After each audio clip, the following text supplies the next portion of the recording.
Hey gang, Will here from the Ashland Fly Shop, doing a fishing report for the middle of January as we race off into the new year. And well, they say some years are for the fishermen and some years are for the fish. And it looks like we're really having a year for the fish, which is really great because we've had several years previously that we've really had drought conditions, and that's really hard on the fish. It's good, can be really good for the fly fisher, but it can be really tough on the fish. So this year, fish have plenty of water and they're really moving around a lot.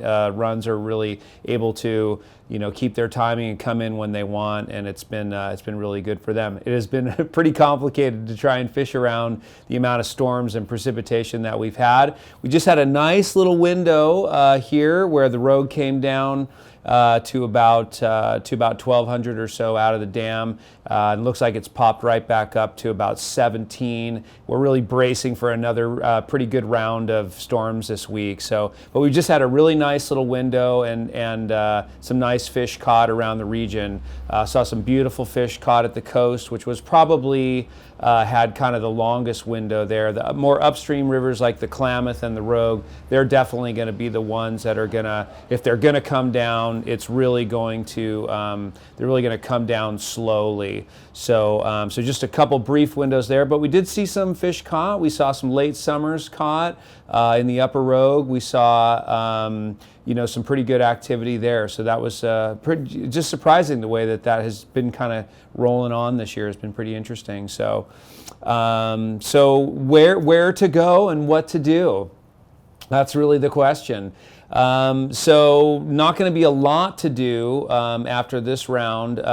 What they may do is they may pull the flows down pretty dramatically if we get some real heavy precip like they're predicting, and then places like the Holy Water or right up at the top of the Rogue may drop down to around 1,000 or so, or 1,200, that flow that we like to see up there, and that would be good for fishing the Holy Water for trout or potentially the upper river for any lingering fish that might be up there, any lingering steelhead.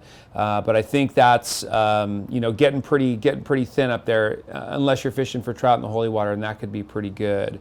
The upper Klamath, kind of the same bet. That could possibly have some decent lower flows, but I do predict that it'll be pretty high for the next week or week and a half, and we're just going to have to keep an eye on it after that.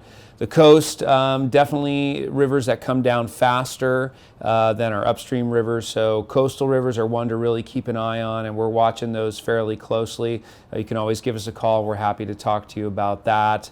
And really itching to do some trout fishing a little further afield, and like in Northern California, Upper Sacramento. We'd love to get down there this time of year, but it's really a kind of a watch and wait for that. So that's just kind of a roundup. Again, I feel it's more of a weather report this year than a fishing report, but we're really keeping an eye on it, and we're watching it daily, and you're always welcome to call and ask, and we'll give you as much as much of an update as we can. So we appreciate you tuning in, and thank you very much.